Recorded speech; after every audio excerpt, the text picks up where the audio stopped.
from the new recording lair located deep beneath the Wine and Spirit store in Ephrata, Pennsylvania. You're listening to the Masonic Light Podcast. Studio 665 presents Masonic Light Podcast. This show is recorded by Masons, for Masons. It is for entertainment purposes only. And please, no wagering. This podcast is not endorsed by any Grand Lodge, and the ridiculous ramblings of the hosts are their own. And now, here's your host. Hey, everybody. It is the Masonic Light Podcast. Hello. It's been a while. Yeah, it's been forever. We've been called back to labor from Jack. He called an emergency podcast recording tonight. I just was sitting around thinking, God, I miss the guys, and I miss doing what we do. Yeah. We saw the hailing sign coming across, and we were like, all right, we're there. I needed to get me some Mason. There we go. Well, this will be episode number, wait for it, 179. Oh, we're so close. 179. Seems like it was only yesterday. Yeah, just 108. It was 178 episodes ago. Tonight's episode, as all of them are brought to you by our sponsors, George J. Grove and Son, Hiram Solomon Cigars, Helm. Is it electric? It's not electric. It's Helm Construction. Helm Construction. Okay, got to change my notes there. Some great chocolate by Intermezzo by Stephanie. Oh, yeah. We need to get some more samples in here. I can make that happen. We need to get that in here. What's everybody want? Two Pillar, something with lemon in it. Ooh. Or the spicy one. Oh. The slow burn. Slow burn, yeah, okay. Baby. It never matters what you bring in because it's always good. Whatever you bring in always is gone good, by the end no of the matter show. what. Two Pillars Apparel. Say that 3 times real fast. 3 Pillars Apparel. And our fantastic Patreon supporters. You too can be a Patreon supporter. How can they do that, Tim? Going to patreon.com/Masonic Light Podcast. And for as little as $1 a month. How much? $1. Only one? Just $1. Come on, people. $1. We need your help. Just $1. You for can less than the price of a cup of coffee. You can support Masonic Light Podcast. And I just put $1 in from Scott J. Hoover. And somebody gave me $20, and I can't remember who it was, but whoever it was, thank you very much. I've been carrying it in my wallet for about. Why is it all in singles? 3 weeks. Who's Scott? No. Who's Scott J. Hoover? I mean, Scott. I was going to let that go. It's Scott Hoover. Larry, you need to get out more. I don't remember what the heck is. Whoever gave me $20, thank you. They did say they didn't want their name mentioned anyway, so. Well, that works into your plan. I gave you a shout out anyway. So let Tim know. Give him a call. Let him know it was you. Okay. Thank you. Anyway, phone lines are open. Phone lines are open. You can also reach us on our social media sites, X and Threads at Masonic Light, Facebook and Instagram. Our email address is masoniclightpodcast@gmail.com. Do not go to our former website of masoniclight.com unless you want to play Southeast Asian online poker. Oh, you just it looks like the people registry expired and Yeah. the new owners want an exorbitant sum. Yeah, I think we're being held hostage for something. Well, so we're going to have to reestablish a website, and if you're getting it on your phone, it still works. But you're going on a website, it ain't going to happen. So unless you want to, no, never mind. If there's someone in the website business that would like to talk to us about, we'll talk after the show. Yeah, let's figure out how to reestablish this. So, anyway, it's been a few weeks since we gathered, and so I know we've all been doing various and sundry Masonic things. Jack, what have you been up to recently? Well, I think I recruited somebody for North Carolina Masonry. Good, because he came up to visit me. My oldest and dearest friend from college, and drove all the way up here with his wife, and he ended up in the emergency room. So we're getting him fixed. But in the conversation, we talked about Freemasonry. Somebody asked, "Well, what do you do for entertainment?" I said, "Well, mostly I do masonry stuff." She's like, build walls? I'm like, no. And I mean, the first question, how do I become a Mason? That his daughter asked, who was in the room. Oh, you mean like Illuminati and stuff? Yeah, baby. Let's talk about that, okay? So, but anyway, no, I haven't done a whole lot. I keep up I call it Monday Night Light at the lodge. And every Monday night, I try to be there 7:00, usually till about 8:30 or so. And it's available as a place to go and hang. To just chat and be a dude. Not a lot of people come, and that's okay. But the people that come are glad to be there. So good. So that's my thing. And I do you the service of staying away. Nah, you're always welcome. Larry, I reserve the right to throw you out. What have you been up to lately? Not a lot. Actually, Masonic Center Board of Directors meetings. That's a lot of fun, usually. Right. Really? Goose and Gridiron, a lot of that. Tall Seder stuff we're doing, but we're not meeting. And other than that, it's been a nice. Mean? We're doing, but we're not meeting. Isn't the purpose of doing to meet? It's a long story. Long story. All right, never mind. Mergers and acquisitions. Mergers and acquisitions. M&A. Soon. So that's it. Okay. All right. Guest in studio tonight, should have said this earlier, is our good friend Jake Young. Glad to be here. No, what is he now? He's now a part-time associate. Our part-time associate. Our part-time associate, yes. He's not a guest. We had to put an orange vest on him, but he's here. Maybe I'll start getting some respect around here. Guest associate. We're power saws. He's wrangling toward full membership, but we're not sure we're willing to lower our standards that low. If I wait long enough, someone will die. Yeah. Oh, geez, don't say that. Oh. Can we take our bets? No wagering. Oh, that's no right. wagering. No wagering on this. What have you been up to lately, Jake? Not a whole hell of a lot. There's the lodges have been a little bit dark. I did play in a Masonic golf tournament with this Jack Harley guy that picked me up at the side of the road with some golf clubs. Yeah. And, oh my God! It was a good time. It was great. It was a blast. It was beautiful weather, beautiful day. After having 100-degree on Tuesday, where it was just garbage and awful, it was like 70s in the morning, high peaked out at 80, not a cloud in the sky. Well, and now we found out why there was not a cloud in the sky, because there were no airplanes in the sky, because it was when the systems all went down. The system all crashed. And Friday morning, I kept right.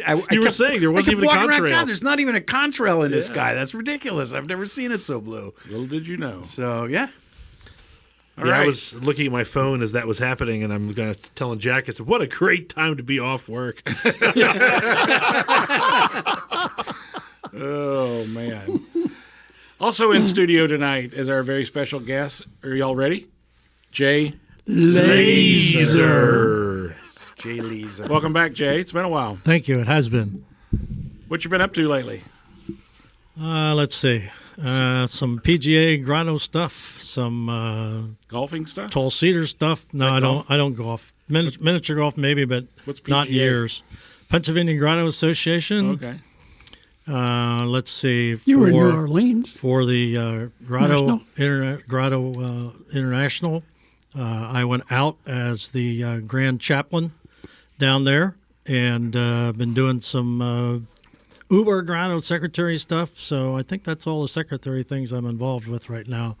And then, of course, you guys got a nice invitation to come out tonight and play. Thanks. Great. Good to have you here. Josh, how about you? I don't think I've done a thing. I think I missed everything that I was intending to attend. Congratulations, Josh. Well played. Well played. I mean, I was going to play golf, but I figured, I have to let somebody else kind of carry the team. So.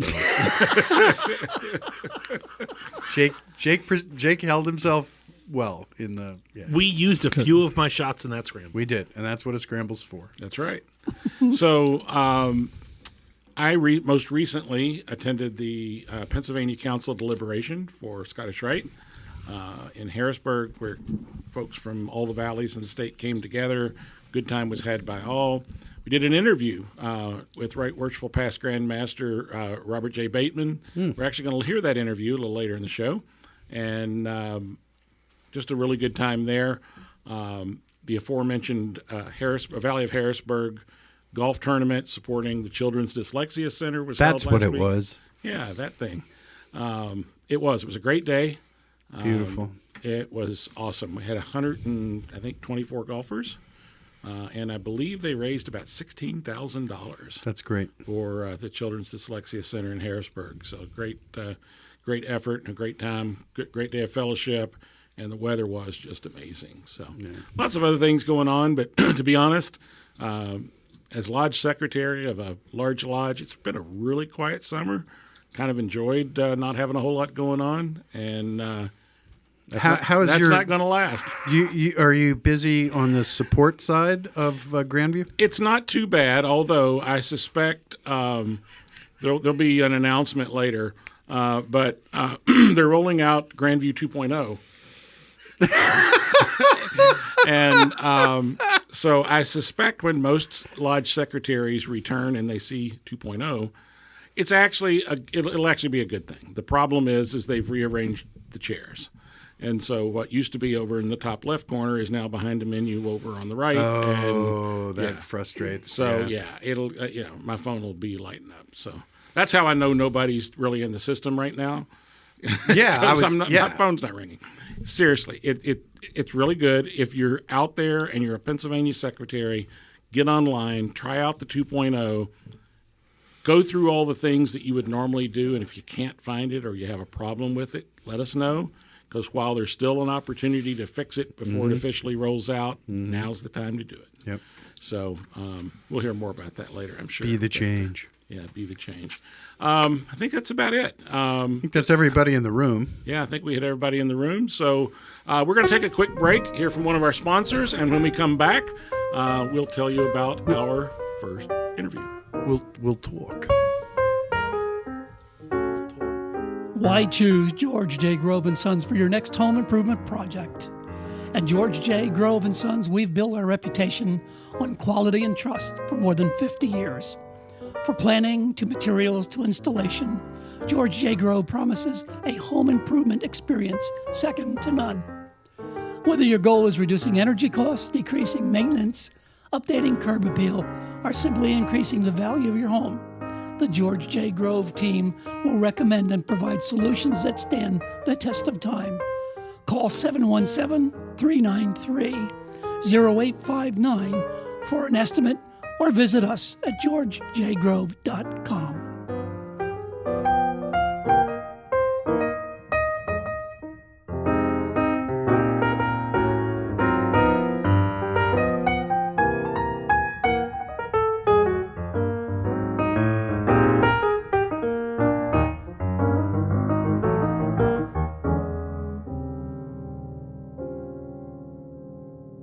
All right, so we're back, and we're back. Why are we here? We pledged to you that we wouldn't bother you for a couple of months at the end of June, and often we try to simplify our recording schedules in July and August, much like the lodges are dark. And Tim had a great idea. We'll catch some random interviews, around, and we'll drop people's interviews on. And so we went 3 weeks, I think, without getting together, and I'm starting to Jones. He's jonesing over there. I'm like, God, I miss the guys. I want to nobody to really bullshit with, and let's. When are we gonna get back in the studio again? August. And you know what? Nobody didn't want to. So, it's funny when it becomes a part of your life. It becomes a part of your life. Yeah. Well, people have asked about my opinion about the success of our podcast, and it really is friends getting together to talk. Yeah. And it's as simple as that. And I think that's a piece that we do miss when we don't get it. You know, I can honestly say, and I've only done a handful of these, but I've never been a part of one where you didn't want to do it. And I think that's kind of when you know you're not, like, it's time to start looking at it, is if you go, I really don't want to do that. Mm-hmm. But, right. you know, every time you guys have asked, I've always been like, yeah, that sounds like fun. Cool. Well, we still want to do it. We're going to keep doing it. And we'll drag people like Jay in off the street. And See, Jay, Just try and stop I me, feel the Jack same way. says. If we ask you to come on, you're going to come because you like doing it. I do. It's been fun. We've done a couple about Boy Scouts and some various things over Yes, the you years, have. so I was here for that. It's always been fun. I You've mean, been on the show 6 or 7 times I over the past few years. don't think so. Yeah, I think. Maybe 4. No, more than that. Really? Yeah. If only there was some way to find I'd say a out. minimum of Wow. 5, but I think it's more than that. I could have been here, but I was asleep. I don't know. Don't make me go back and look at every show. don't make Larry, me you have to go Larry. back and listen to Listen every to every episode show, and Larry. No. tally. do No, it. Just God, do no. it. That's going to be our filler shows, is just Larry listening to shows and live commenting. So, When the hell did we do this one? you know, I look at us, and we're, 6 people, 6 dudes sitting around talking masonry. We're from 1, 2, 3, 4 different lodges. 4 for 6. Right, we're probably 6 different political At least. perspectives. Yeah. We're I'm a monarchist. you know we're a couple of different religions. I mean, it's just awesome, and I mean, you know, it just that's. But when we're 6 dudes, how many Masons are there in Pennsylvania, and how many of them are At least doing 6. this? Right. Yeah, at least 6. You know, At least how 6. many of them have a small population of guys that they just want to, you know, whether it goes back to that affinity thing, you know, just a bunch of dudes that want to get together and we do this. This is the thing that we do. So it's kind of like an affinity lodge, this thing that we do. We just don't have minutes. But yeah, I missed it. Motion to accept the minutes is read. You know, I actually was reading something over the last week, and it caused me to think. I've really tried to be much more reflective, and you know, we've talked about, you know, what's going on with Freemasonry. Why do we seem to be struggling in times? And we've talked about, well, maybe we're just right sizing and, you know, whatever. But the question that I keep asking myself is, how are we making ourselves better? You know, we claim that Freemasonry, you know, helping men be better men. How are we doing that for ourselves? And I'll tell you what triggers that for me. And I know that, you know, social media is not necessarily a good platform to judge this on, but it caused me to think about this. We've been posting those 3D cards from Brian Maddox, which I find them fascinating. Absolutely. And my brain just goes everywhere when I'm thinking about them. Yeah. Larry's like, what are these for? I can't find the ace of spades. You're such a curmudgeon. But, you know, I would love to see, how are guys using those? How are people? I don't know. Did they get them? I know a bunch of people contacted us to. Well, but I mean, even the individual ones we're posting online. Yeah. And Which kudos, by the way, you've gotten way past the over. I tell you, I think I went way past You the went way over-under on past that. the over-under. I'm Yes, you about did. 2/3 of the way through. You've been posting every week. Yeah. I mean, the study of symbolism is itself a whole, you know, Thing. discipline. And one of the neat things about symbolism within a structure, especially this, where you have the uniformity of ritual and the commonality of understood meaning of those symbols, there's still a wide room to interpret it in your own life. Right. And one of the fascinating things about Masonry is listening to how other people interpret that same symbology. I mean, you go back to things like the tarot. The original point of the tarot was not fortune telling, it was storytelling. And with the symbols of Masonry, you can, in a sense, tell the story of your Masonic journey. And that's what we're hoping to do by posting those weekly, is getting guys we to have reflect Jake on on that. the show a lot. Exactly. Yeah, exactly. I know all the big words. So, like, we've gone through, all the basic ones and so on. And so today, the one we posted this morning was reflective of the worshipful master, the symbolism of the worshipful master. It was the 4 points, wasn't The it? 4 points that shows the east Cardinal points. And I had to stop and think and thought, so how is that? What does that mean to me? How does that help make me a better person? And to me, it's it may be as simplistic as I was thinking. There's an authority structure, that we all kind of fall under. In this case, it's not the deity structure that we may get into, but there's a structure within that. And in the Masonic structure, the worshipful master is the voice of the lodge. He's the guy that's been put in charge for a period of time. And I mean, again, that's just for me. Yeah. It causes me to say, okay, how do I interact with that authority? And so that's just my. I am amazed. I am amazed at how coherent we are. And we drank a lot of beer today. Yeah. And we're still Well, some of you did. Well, everybody was invited. yeah, everybody was invited, but Jack was at a wig fitting, we're so he wasn't able to make coherent. I didn't hear that invite. And like I said, I'm amazed at that. But that's all Well, I'm you going got to say. through the first break without having to go. So Well, that's true. right. So I'm I okay think- so anyway, far. so if I may, my interpretation of that very same symbol.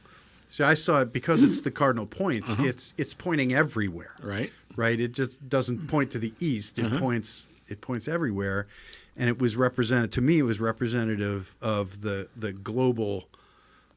Two things: the global nature of this fraternity, but also just the omnipotence of whatever force governs all of this. I saw it as everything. See, Oh, that's great. my take is literally the opposite. Okay. This is how I orient myself. This is how I find myself in that larger. I don't see the larger things all around you, but this is how I know where I am. Yeah. And it's the One same symbol? thing. Yeah. Two totally. And the beauty of what we just did That's is exactly the purpose what behind we're it. talking about. There But that's is a no shame. It's there a is no right or wrong to this. It's a shame that you don't see this more in lodge when Yeah. you do the presentations of the lessons in lodge. It's often just pro forma.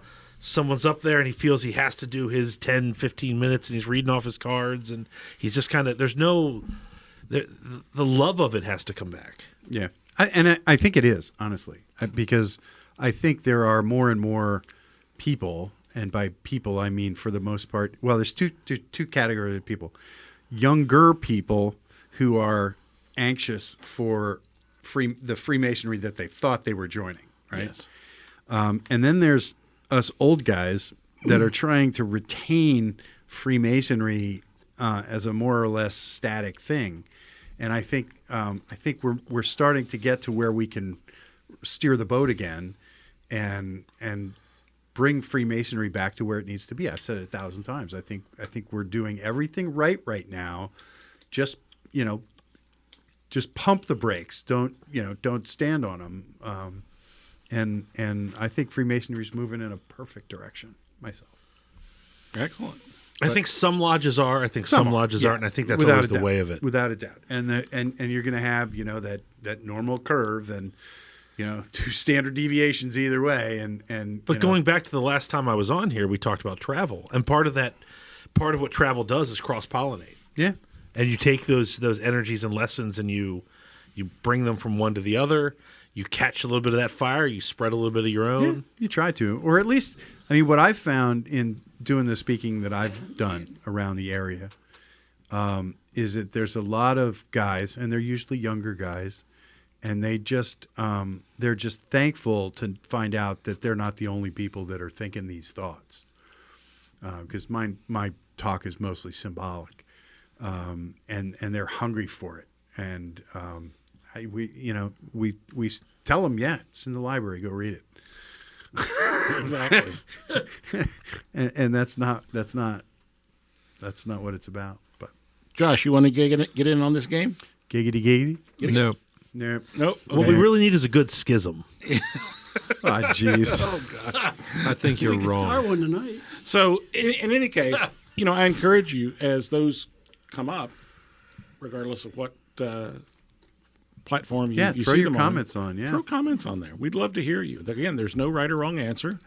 I think starting a conversation is a good thing, and we need to do more of that. Larry, you got to go to the bathroom? No. Oh, you're doing calisthenics Yes, I over am. here. As I sit here. Okay. He's just gotta keep working the up. blood He's working up flowing his to the- step count without moving. Question for the Pulling the lower table. extremities. Uh-oh. Question for the table. What is the craziest Masonic or Masonic adjacent degree that you can talk about at this table that you've, gotten to go experience? For me, it's pretty tame. I mean, Grotto's about Yeah. as exciting as it got Craziest degree. for me. Yeah. Okay. Yep, Grotto's probably the craziest. Really? I thought Yellow Dog was a good one. Yellow Dog's good. Yeah. Water That's Buffalo. Is not that, really is crazy, that really though. Masonic adjacent, though? Is it? The Order of Water Buffalo. We did the, what's the one that Ralph threw up there, the Golden Leaf and Barley degree. I got that one. I was going to say Yeah. Golden Leaf and Barley was pretty out there.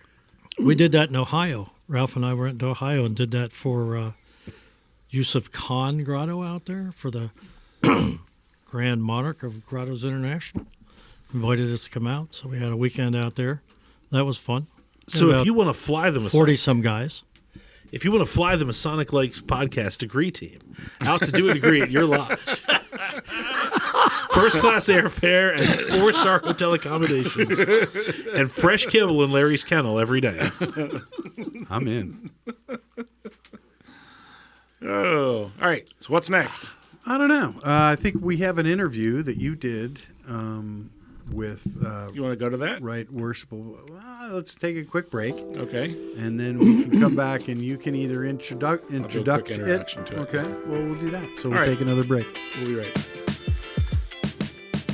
Looking for a way to show your Masonic pride and affiliation, but also want to have a relaxed look?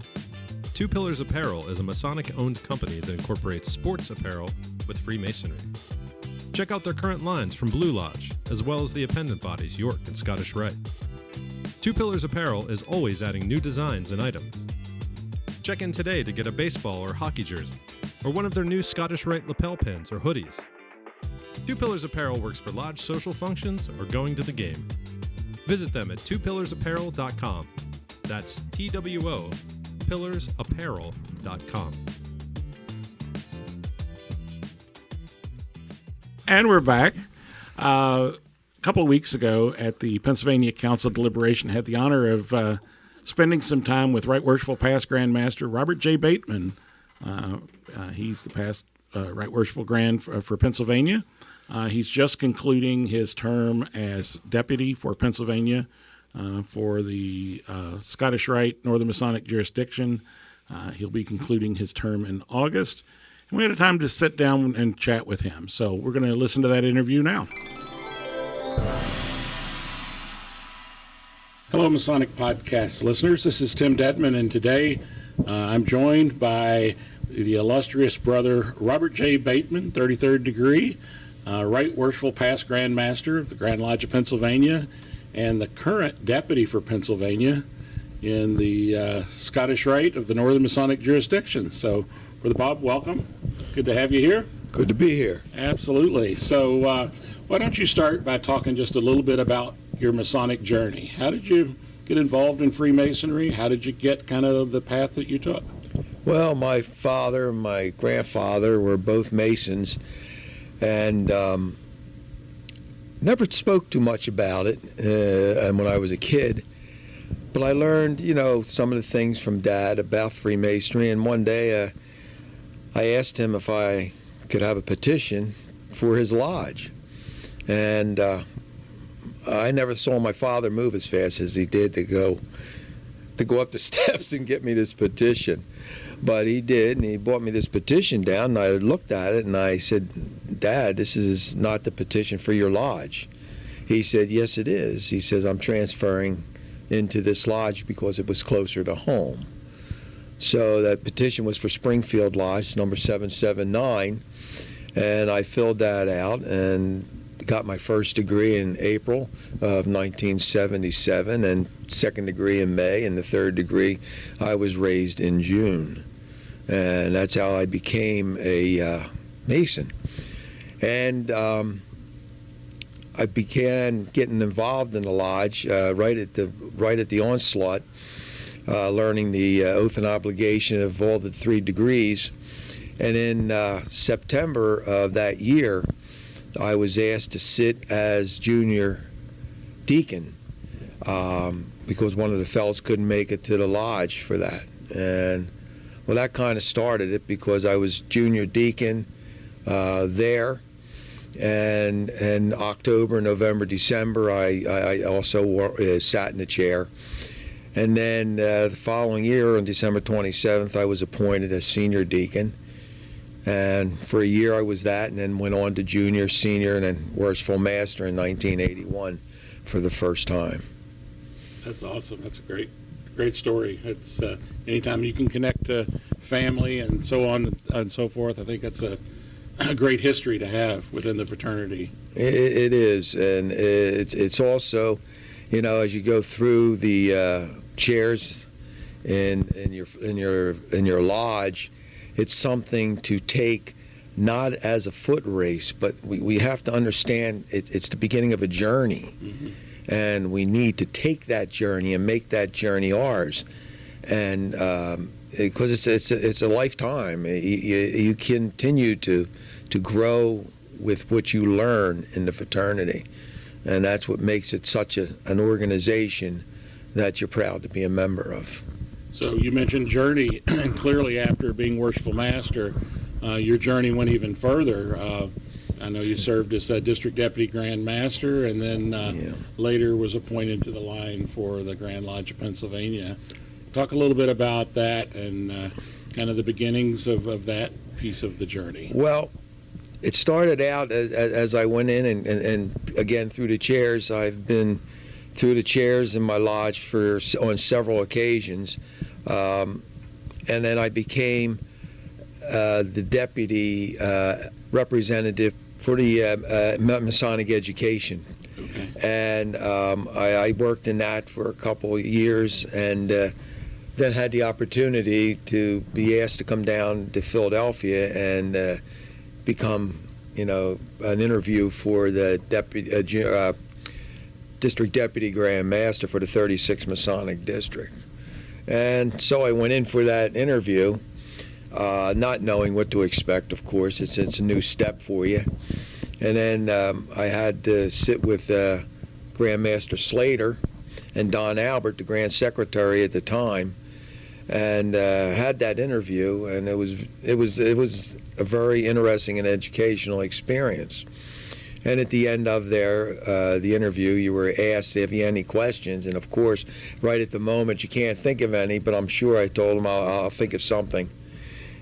And he said, I'll let you know, in about a week or so, whether or not you were, selected for the district deputy grand master. So I thanked him, shook both hands, and walked out the front door of the Grand Lodge of Pennsylvania.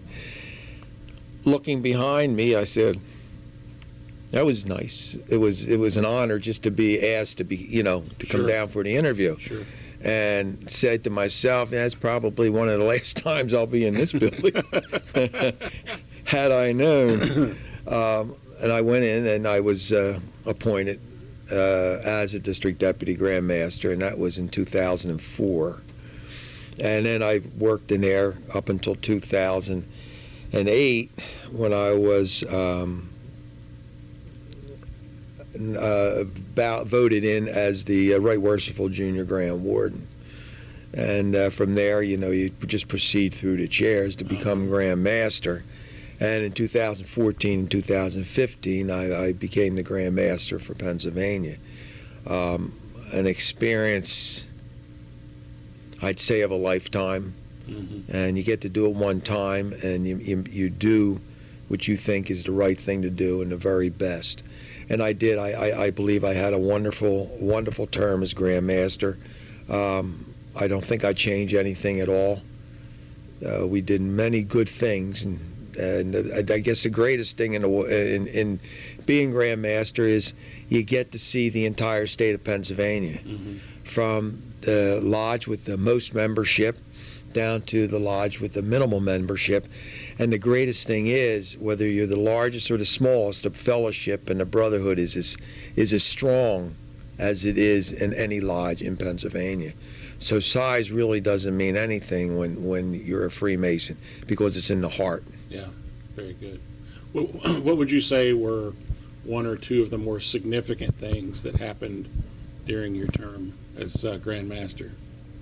Well, my program was Freemasonry and family, but the most significant was we put an eternal flame up there at the Masonic villages in Elizabethtown, and there were thousands of people up there. It was during the autumn days of that year, and we dedicated it down at the memorial down for the veterans, and it was something I would never could explain the feeling, but it's heartwarming and emotional. Yes, and that was probably the number one focus that I had for Freemasonry at that time. The second and the third things were kind of related to veterans and first responders. We dedicated a lot of the time in our lodges at that point for the veterans programs. We had a veterans program actually made by Larry Buzzard, who was the head of the regional instructors and is today. And he also did one for the veterans. And they were very well received, and they are still used in some respect even today throughout our programs for the veterans and for first responders. And for both of those occasions, we had a very, very nice pin made for the veterans. We had it for the helmet that the military wears. Couldn't get one for each branch of the service, but everybody knew what the helmet was, and it was used. And the veterans pin had all three of the insignias of the medical and the police and the fire, and that is a very beautiful pin, and it's still worn, and it has been used by several states throughout the jurisdiction in the country. But they were pretty much, and the family. Again, we focused a lot on the family, because if you get the family involved with it, it's going to make your term a lot nicer and more well received throughout the different lodges throughout the state. So after serving as Grand Master, let's turn the page and kind of start talking a little bit about your involvement with Scottish Rite.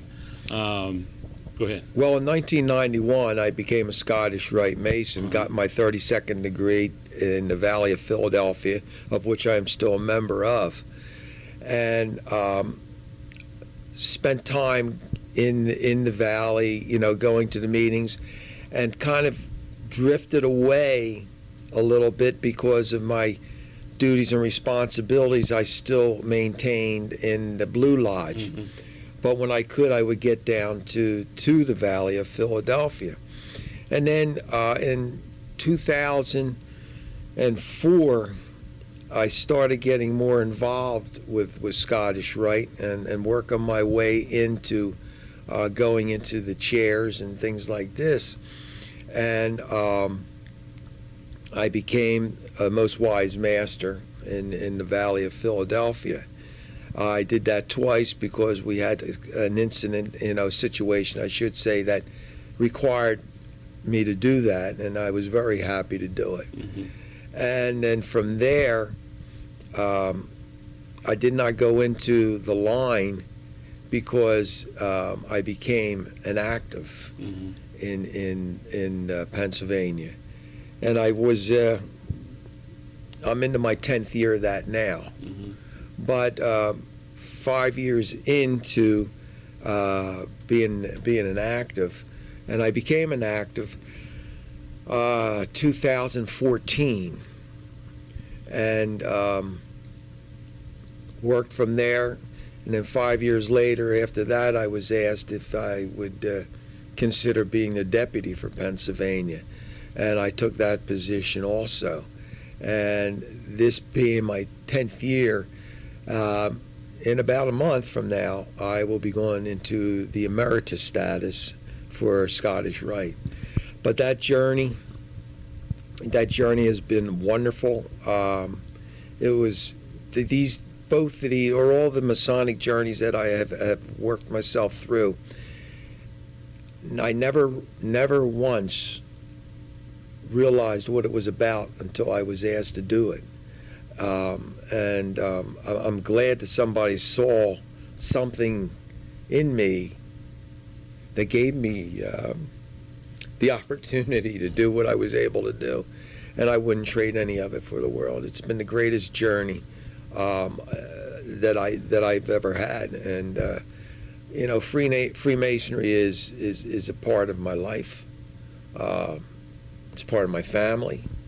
My two sons, the oldest boy is my oldest son. He is a past master of his lodge, and our youngest son, he was a Mason at one time, but at this stage of the game, he had resigned. Hopefully, I'll be able to get him back into it, but I understand the situations it had to do. Sure. And again, the oldest boy is also a 32nd degree Mason. Awesome. So, what do you think the biggest challenge that as Freemasons, whether it be our lodges or our valleys or whatever the case may be, what do you think the biggest challenge that we have before us in the fraternity? Membership. Membership is a situation that continues to grow on the negative side, and that's the sad part about it. People don't realize what Freemasonry is all about. They don't understand this until they become a Mason. Mm-hmm. I think our responsibility is to explain to people who are not members of the fraternity who we are and what we're about. And that's where I believe we need to set our focus and set it on membership, because we dropped the ball here. Everybody tries to work and get Freemasonry on the front burner, but for some reason we can't get it that far. And the problems begin in the lodges and in the valleys. We need to be more proactive in working together. As they say, go hand in hand in unanimity. Mm-hmm. And success will crown our effort. And that's what we need to do. We need to work together. Every organization. If you think about it, if you're going to work in Freemasonry, the well where we get our waters, which is membership, is the Blue Lodge. Mm-hmm. If the well in Blue Lodge runs dry, we get no members. Mm-hmm. So every one of the organizations, the appendant bodies, it does not matter what appendant body, York Rite side, Scottish Rite side, any of the others, we need to concentrate our efforts first and foremost on the Blue Lodge. Mm-hmm. And this is where we're dropping the ball. We go to Blue Lodge and we get members over here, but we're not fulfilling our responsibilities and obligations to Blue Lodge. Our programs that we have are set up for the organization we belong to at the present time, where we're most active in. And we got to continue to remember our activities should be based out of the Blue Lodge. And if we can get together on that, we'll be okay. But if we continue pulling away from Blue Lodge, we're not going to be okay. Well, Grand Master, I want to thank you for your leadership over time, for your service to the fraternity, and I know you've been an inspiration to me and someone that I look up to tremendously in all that you've done. And I know that many of our listeners who know you feel the same way. So appreciate you sitting down and chatting with us for a little while today, and good luck as you transition to the next phase.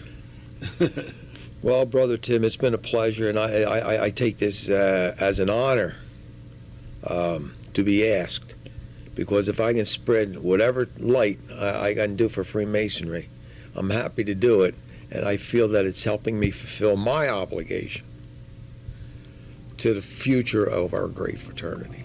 So thank you. Thank you. And we will be right back.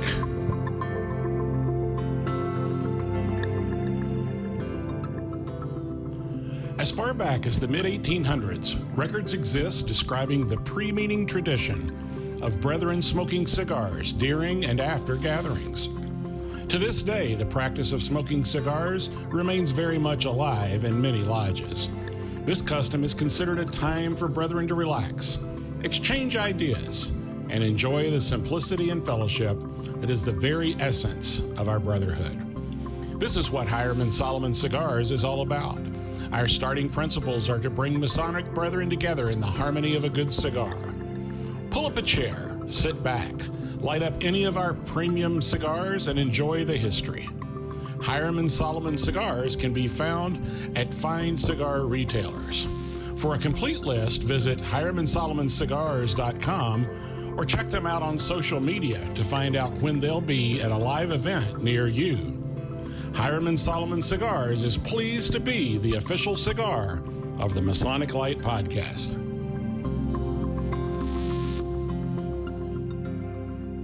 Why don't you bring us back? No. All right, and we're back. Are we though? I think we're back. Special thanks to Right Worshipful Past Grand Master Bateman for sitting down with us. His Masonic story is so typical Yeah. of a generation of guys. Just Grandpop never talked about it. Dad never talked about it. Finally got fed up not knowing and, asked for a petition. And then he sits in a chair on his first meeting. First meeting he shows up, they put him in a chair. Like, boom, and that's, that's reality. So that's a great story. It's very relevant. I mean, I think there's thousands of guys who could tell the same story. Exactly. Not that they got the Grand Master. But, Right. A timeless but ubiquity. your Masonic journey, it's how it goes. So awesome. No, I thought it was amazing. The commonality to all of us. Yeah. It really was.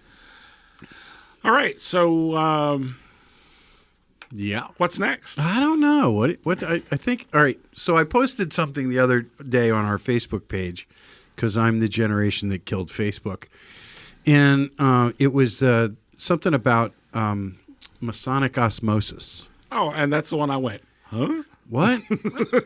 So there's this thing in Masonry that any new guy is assumed to already know all of the historical stuff that's happened in your lodge, all the traditions, you can't sit there, that's dead guy's chair, you can't eat off with your left hand or whatever. But all the Masonic tradition that comes up in your lodge, he don't know that stuff. And, you can't set up a course for it, right? So you just kind of have to let him figure it out osmotically, so he just seeps up into him. Who knew about strawberries? I had to jump up and down about strawberries in June.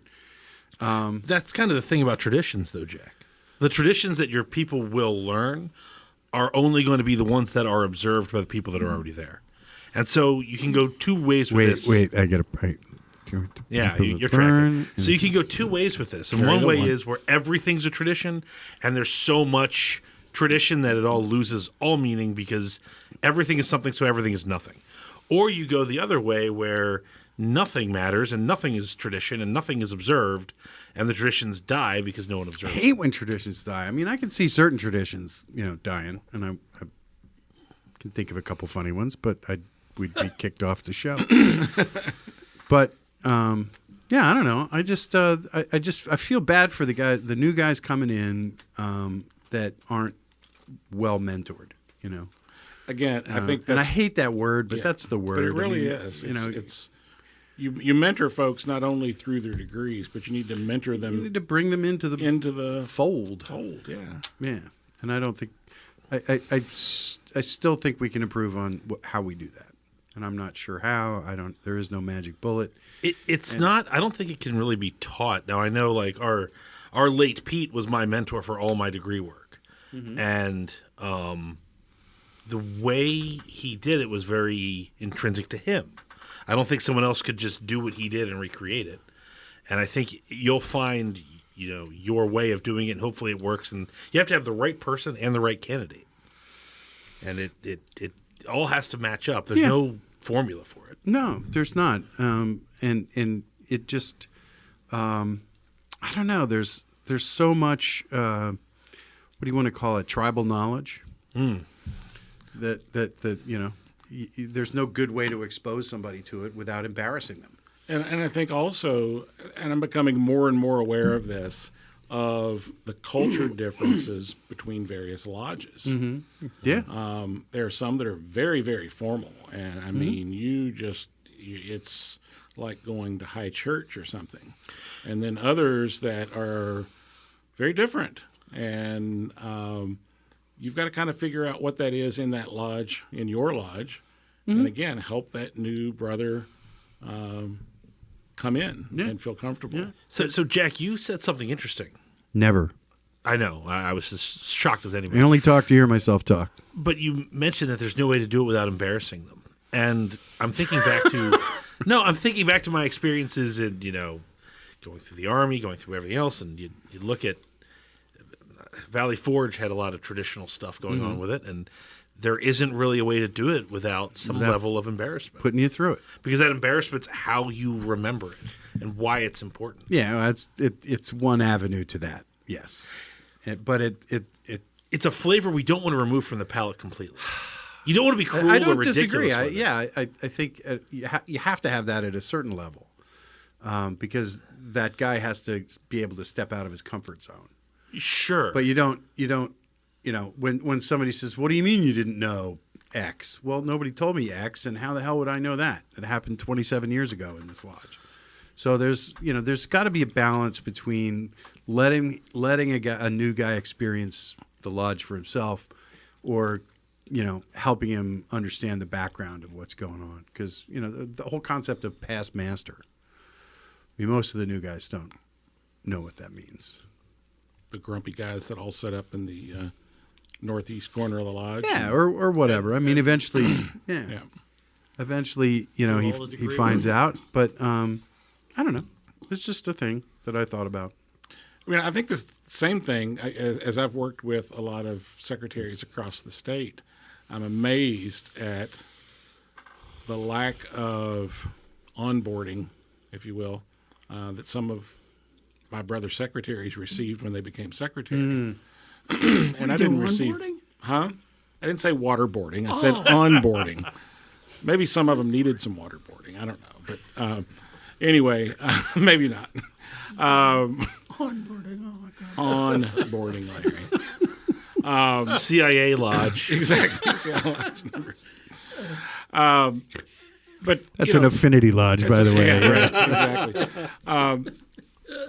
A lot of this too can be found by the documents that we have out there, and as boring as it sounds, people ought to read the Hyman Reason and the Digest of decisions to help better understand the fraternity as a whole. Go ahead, because then I've got something else.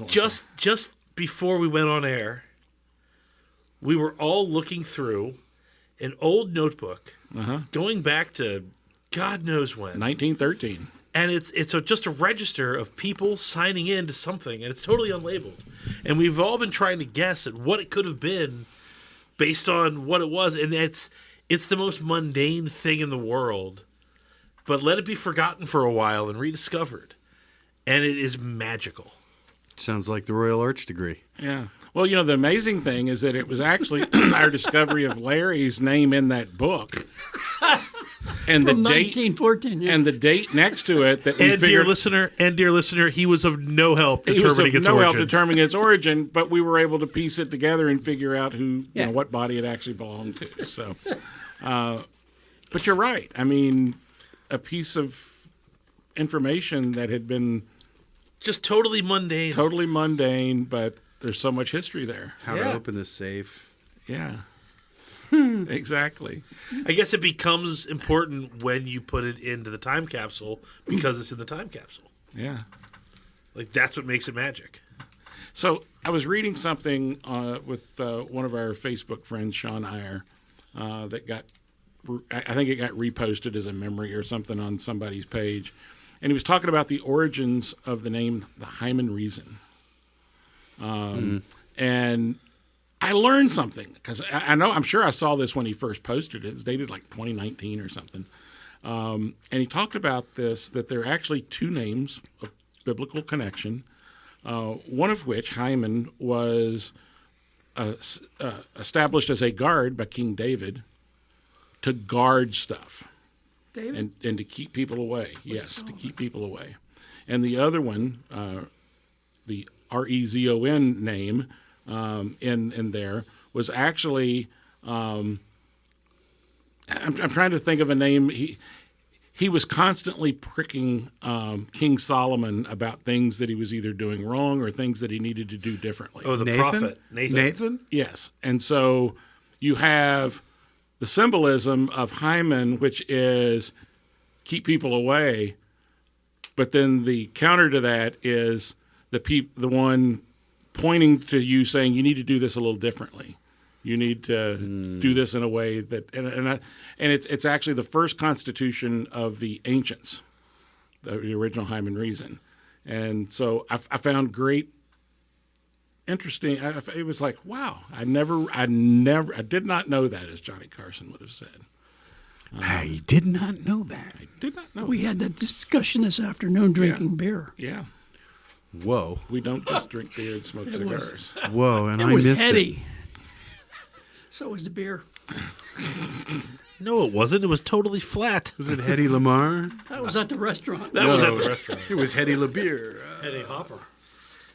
That's Headley. All right. Well, I tell you what. Let's take one more break. I think Walter is coming into the room with a episode. Maybe not. I think he just made a left turn and might have gone. He just out the door. fainted. But we'll see. But we'll come back and wrap up tonight's episode. In Masonic news today, the Grand Lodge of East Dakota, along with 3 other Grand Lodges, have purchased the software company Grand Overseer for tracking membership and financial information in lodges. Graham Tyler is excited to announce that their revolutionary system will go live just as soon as he can finish his correspondence course in Fortran. That's the Masonic news, so mote it was. Oh, that's excellent. Very timely. Oh, send your cards and letters to Walter at the Masonic Light Grand Podcast. Lodge of East Dakota for doing such a thing. Yeah, well, Tim, Excellent. You're closer to that situation than anybody I know. So, truth, what is it? Something mirrors reality or something. I don't know. Truth is stranger than fiction. There you go. Is this your phone? That's mine. Oh, why was that there? I had something I wanted you to read, but that's okay. Oh, I'm sorry. Okay. Art imitates life? That's it. Art imitates. I can still do that if you want me to. So anyway, no, we're good.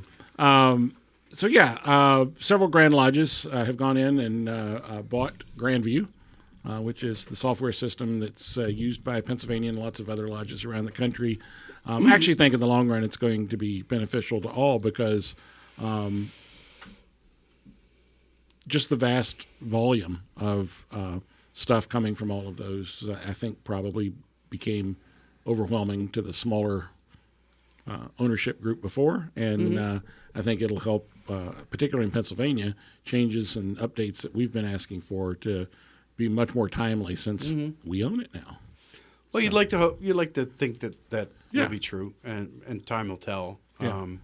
But I think the purpose of them doing it was to sort of guarantee a future for the system. Exactly, I think that's true because we've had a couple of changes, bang in years past, and I think everybody wants to guarantee that there's a good decade or two of stability in the accounting. I think that's fair, very much. Yeah, I'm curious though that Grand Chapter uses a completely different system. Yeah, all the different bodies use those that use anything use something different. So I wonder if Grandview will expand out to. Well, there's no reason why it couldn't do everything that. Right.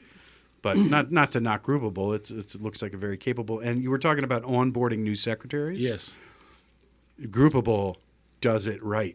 They have online chats for 25 or 30 people every Wednesday at noon, at 5, and then there's like an open mic night at 7 or whatever, and you can just talk to the admins. Grand Lodge hosted that for secretaries and treasurers at the beginning of audit season this past year. Did they? And I found them to be helpful from the perspective of someone who helps people. Sure. And at least anecdotally, the feedback I got from others where they found them useful. Some guys just tuned in because they wanted to listen. Mm-hmm. I didn't really have a specific question. They just wanted to listen and see what they could learn that way. Right. So I think we're going to have that conversation about how we maybe continue that, especially with Grandview 2.0 now rolling out soon. So anyway, we have one more thing we need to do before we wrap up tonight, and that is... We need to play Copious Dues with our guest, J.M. Laser. Jay is a member of Ephrata Lodge, number 665, and innumerable side bodies. So tonight, Jay, the game is this. We go around the table and guess how much we think you pay in copious dues. Now, this is not meals or travel expenses or any of that stuff, because you guys that go to all those Grand Supreme thingies, that gets out of hand. Just dues, have a number in your head. We're going to start the guessing tonight with Tim Dedman. Tim, what do you think Jay pays for copious dues? I'm going to say $875, Bob. $875. No sense? No sense whatsoever. Okay. We all know Jay has no sense. No, you don't. And now for, what's your name over there? Josh. $829.48. Let's see who saw this number before it got entered. And now, Jake Young, tell us, how much do you think Jay Laser spends every year in copious dues? It's the highest without going over, right? Right. Correct. Closest without going over. $1. $1. All right. Fair. That's a strategy. It's kind of lame, but it's a strategy. Larry boy, how much do you think Jay Laser pays in copious dues? $625. Ooh, boy. Is that 625 or $6.25? $6.25. All right, and I think Jay Laser. 1, 2, 3, 4, 5. Don't forget to carry the 1. 7, 8. Take off the shoe.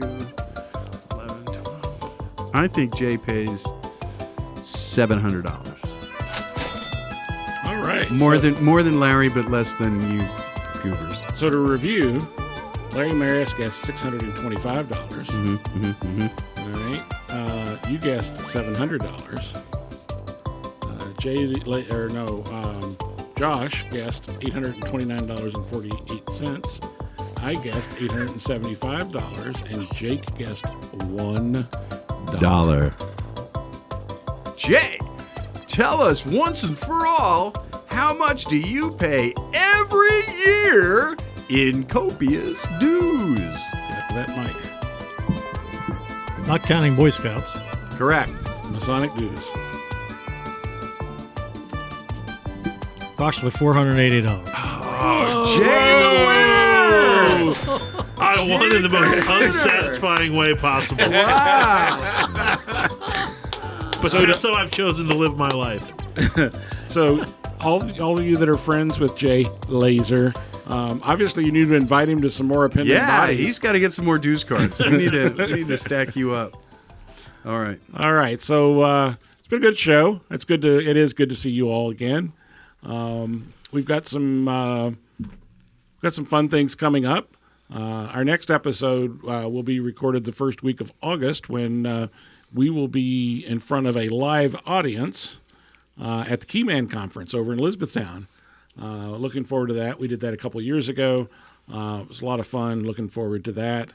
And then we've got an all-star lineup of guests coming up in the fall. A couple of dates to remind you of. On August the 10th is the AMD Ingathering that will be here in Pennsylvania at Macungie in Lehigh Lodge. On August the 24th, the Valley of Harrisburg is having chicken barbecue at the Valley, and that's a family event, so come one, come all. I think the podcast team, by and large, will be there. I think most of us have indicated we will probably come to that. And then I want to call attention to one other event coming up, and that is on Wednesday, September the 18th. The District 3 Lowvale will be held at Maple Lane Farms in Newville, Pennsylvania, and that'll be co-sponsored by Eureka West Shore Lodge in Mechanicsburg and Orrstown Lodge from, guess where, Larry? Orrstown. You got it, Orrstown. Whoa. There's even a bank called Orrstown. Yeah, it used to be. All right, Jack, what you got coming up? Not a lot. We're still in the summer break period. We do have a couple of nights that we've decided we're going to record, so we'll be in your face or on your radio. But other than that, I'm just working with the guys. You've got a big event from Ephrata coming up in September. Well, we do. That's true. Thank you for bringing that up. We're doing the Oklahoma Indian Degree Team again this year in September, and this year it will be held at the Zembo Shrine, which we think is an unbelievable venue for that particular event. That'll be Saturday, September 21st. It's going to happen at lunch, the meal. There's two levels of tickets. You could just come to the degree team, or you can come for lunch and the degree team. So you can buy those on Eventbrite. You can go to Ephrata Lodge number 600, # 665, I think, EphrataLodge665.org, EphrataLodge665.org, and there should be a link to where you can buy the tickets. But we're hoping for a huge crowd. It's a great venue. It's under roof, so it's rain or shine. It's if you've not ever been to the Zembo Shrine, it's a chance for you to come to the Zembo Shrine because the place is amazing. It's just a cavernous old monument to the yesteryear formidability of those men who built that building. It's remarkable. So yeah, look that up. Yeah, that's it for me, more or less. Larry? Goose and Gridiron, of Wake course, up, Larry. every Thursday. Jay, other than the things you already mentioned that we'll be doing, that's pretty much it. Cool. Yeah. All right. Jay, you got anything going on the rest of the summer? No. Okie dokie. And in that vein, Josh, how about you? Just the podcast events that you and Larry have mentioned. Okay. Great. Jay? If I can, I'm going to try to get to that Keyman. Yes. And just looking forward to a regular lodge resuming in the fall, get back into a good rhythm and, get into the real year after the summer's over. Very cool. All right. Well, I think we're about ready to head for home. Josh, you want to open the gate there and let the chickens loose? Larry, you're on. Special thanks to Ephrata Lodge 665. You know the routine. To Josh Lamberton, our producer and director. We love you, Ephrata Lodge 665, just so you know. Really. Stick to the formula. Okay. That's what we'll say. Okay. All right. Josh Lamberton, our producer and director. I haven't done this for a while, so I'm having difficulty reading it. Jack Harley, our news director. Tim Dedman, our marketing director. Michelle Snyder, Doug Maidenford, and Austin Shipron, our Masonic Light podcast contributors. And I just want to say one thing. I want to make a notice of this. Our contributor, Doug Maidenford, is doing a Pennsylvania Dutch 101 session at the Exeter Community Library in Exeter, Pennsylvania, which is Berks County.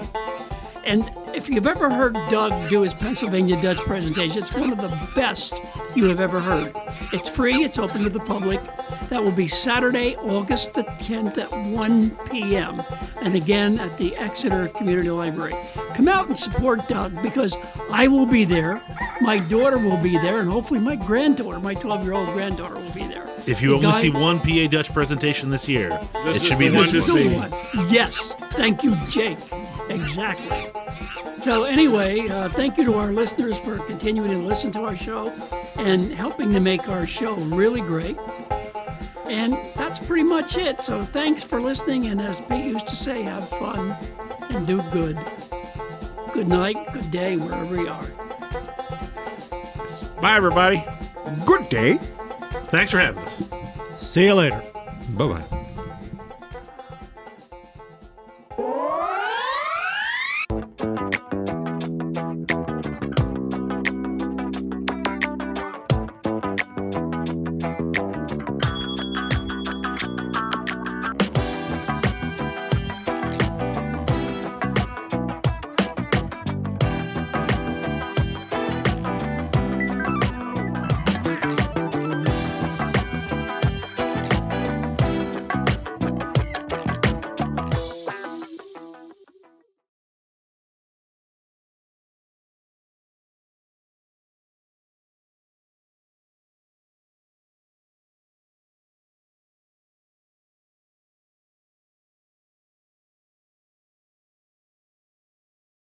There's a full-size school bus demolition derby